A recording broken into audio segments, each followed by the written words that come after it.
I always had a pretty good idea that I wanted to do medicine and be a doctor of some description, and it's because both my parents are doctors, and growing up it was completely normal to have medical journals dotted around like the living room. So rather than pick up a trashy magazine, you'd have a copy of the British Medical Journal sitting on the coffee table. So I think that's kind of why I got a little bit interested in it, and I was good at science and I was good at English. I wanted to do something where I could kind of combine the two. So I think things have worked out quite well. I mean, I get to do dermatology, but I get to do a bit of medicine, a bit of surgery, see patients of all ages, and I get to write as well.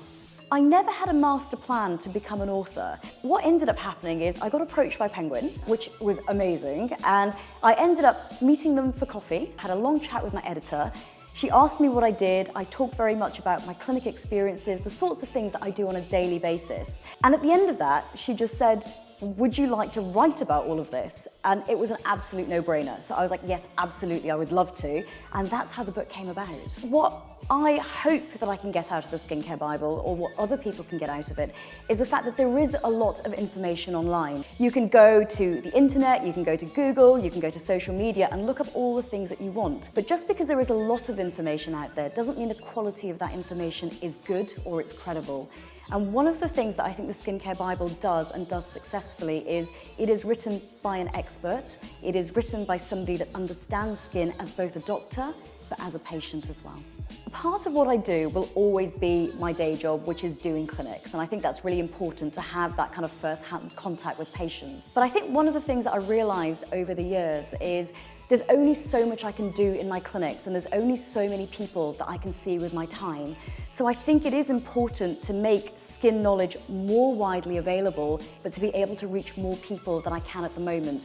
And that could be through public speaking, that could be through social media, that could be through print media, or even doing more TV work. But ultimately, I want to get more skin messages out there to a wider range than I can right now. My biggest motivation actually is I want to be a good doctor, but I also want to get good advice out to people. One of my real bugbears is actually seeing people that are desperately struggling with their skin, and the quality of advice that they're getting isn't very, very good. And what I want to be able to do is make that information more accessible, not just to the people that can afford to pay for it. And I think that's quite important. In terms of role models, hands down, my biggest role model is my mother. She is a single parent now. She lost her husband at a very young age. She was 44. She had 2 daughters to look after. She put us both through private school. She worked incredibly hard as a single-handed GP. She has looked after generations of families in the area that she worked and she practiced. And she's incredibly strong and incredibly resilient. And if I can even be a quarter of that, I'm doing well. There are a lot of myths about skincare out there, and I think there's a lot of things that I find quite challenging because people have very fixed ideas of what they think they can and can't do. Pores opening and closing. Everybody thinks that if you use steam, you can open your pores up, and that if you splash your face with cold water, you can close your pores. You can't. Your pores are a fixed size. They haven't got muscles around them that allow them to get bigger or smaller. So what that actually means is you can change the appearance of them, but you can't actually change their size. The second thing that's really interesting is people think they need to spend a lot of money on good skincare, and that is absolutely not the case. If you look at the ingredients in a cheap product and an expensive product, chances are that the ingredients are going to be exactly the same. The extra money that you're spending is actually on branding and marketing and packaging, and not really anything else. One of the things that people often think is that dairy and dairy products can drive acne. And it's really interesting because if you look at the scientific data, for a very small group of people, dairy can make your spots worse.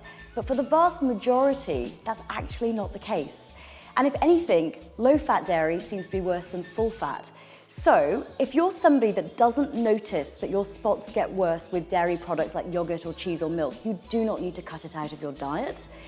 If you are somebody that notices you get flare-ups, you might find it's better to go for full fat rather than low fat. There's a really common misconception that drinking lots and lots of water is going to be really hydrating for your skin and really good at cleansing toxins.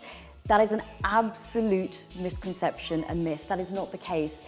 There is no scientific data that shows drinking lots and lots of water during the day will flush any toxins out. That's what your kidneys and your liver are for, and that's what they do. But also, they don't directly impact the hydration levels of your epidermis or your dermis, the layers of your skin itself.